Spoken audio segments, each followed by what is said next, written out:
சிவப்பு செல்ல கட்டிக்கிட்டு வெப்பிலையும் எடுத்துக்கிட்டு வேர்காட்டு கருமாறி ஆடி வந்தாளாம். அவள் விருப்புடனே தொழுபவரின் வினைகளையே ஓட வைத்து பொறுப்புடனே நம்மை காக்க ஆடி வந்தாளாம். மாரியம்மா கருமாரியம்மா, மாரியம்மா கருமாரியம்மா.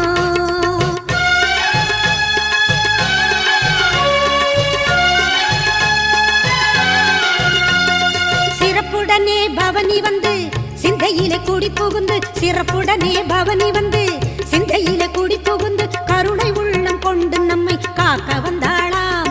அவ மரகதத்தில் திலகமிட்டு மறு கொழுந்து மலரெடுத்து, மரகதத்தில் திலகமிட்டு மறு கொழுந்து மலரெடுத்து சிரத்தினிலே சூடிக்கொண்டு பவனி வந்தாள்.